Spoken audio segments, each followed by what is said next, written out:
Hi, it's Victoria Ely from Adventure Education with a quick Teachers Talk episode. Now, this one is going to be a little different than what you might have seen on the channel before. So, students love to do this thing called Would You Rather. And I have my little list of would I rather. And this is for new teachers or teachers going into the classroom, maybe a new school, or maybe you just want to reinvent yourself this year. It is good to do a little self-reflection at the end of the school year to see, like, what are some things that I would change? And sometimes what you did this year, you would rather do something next year. So let's talk about my top 4 things of would I rather. Would I rather group work or independent work? Now, this depends on the group, the age level and the grade level and the subject sometime, whether I would like independent or group. But I am primarily independent because sometimes I really want to see what you know. In groups, sometimes kids do what is called group think. And what group think is, they will go along with whatever the group is saying and allow the group to think for them, and they're doing no thinking at all.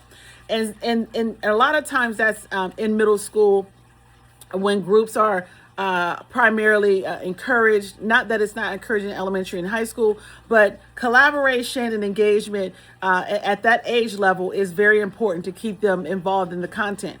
So group work is good. I enjoy group work when I do put groups together, but I really want to know what you know. Because if I know what you know or what you don't know, I know what I can support.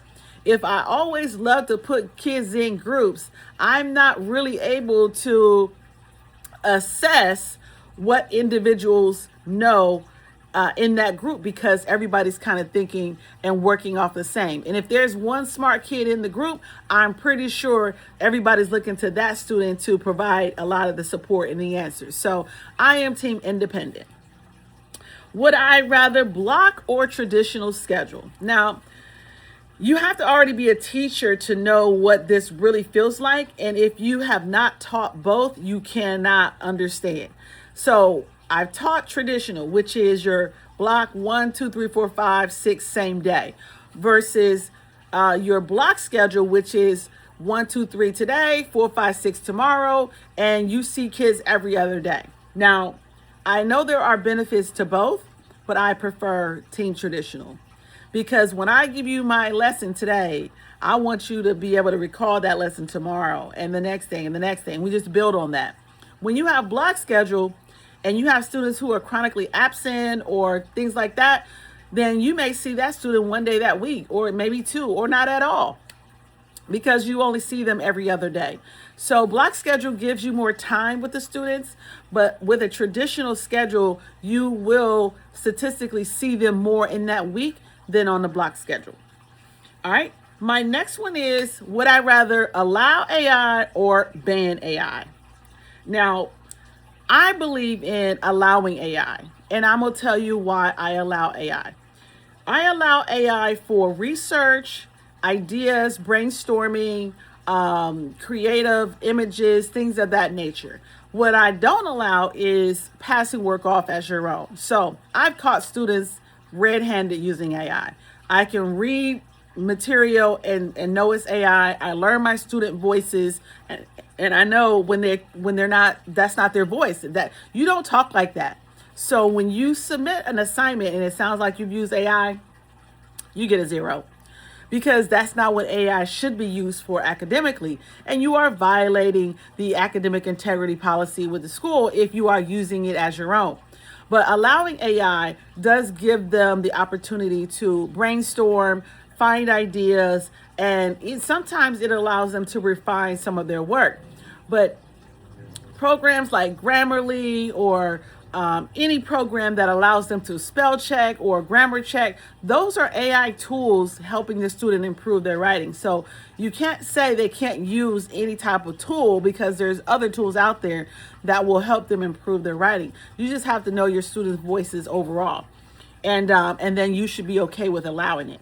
All right. The next one and the last one is, would I rather be strict or chill? Now, I'm team strict. I'm just going to say it straight out.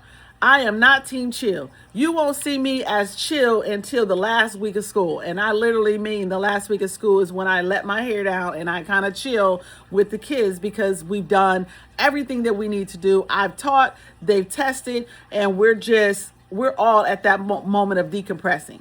But throughout the school year, I am very team strict.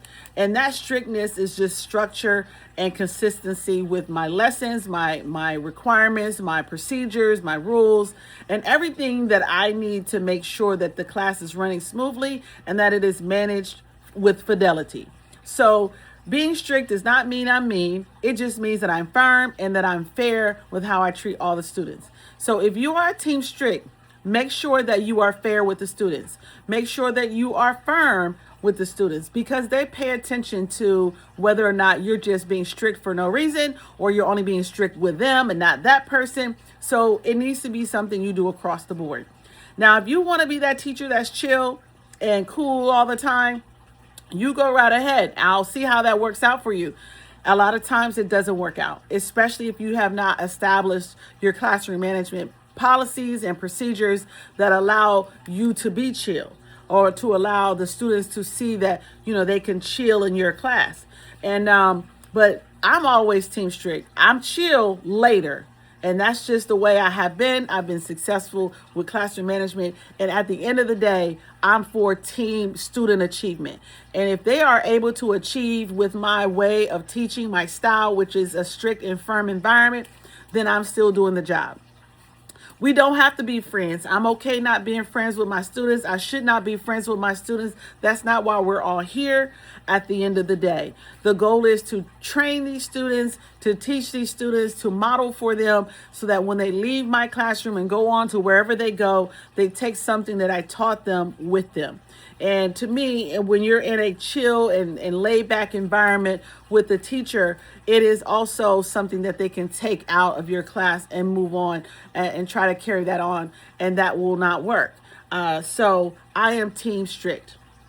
So this was some of my top would you rathers. Hopefully it was a cool topic.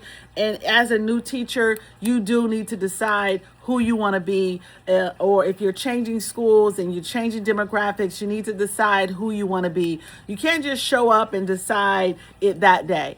Decide it, prepare it, and be ready for who you're going to be. And at the end of the day, you're preparing for the student success. And that's ultimately what we're all here for. And if that's what you're doing, then you could rather any of these things. It doesn't matter which side you're on, and you will achieve that student success. So hopefully you got something from today's topic. It was a little unorthodox, but would you rather this or that? It really doesn't matter. As long as student success is at the front of what you want to do, then you will be successful.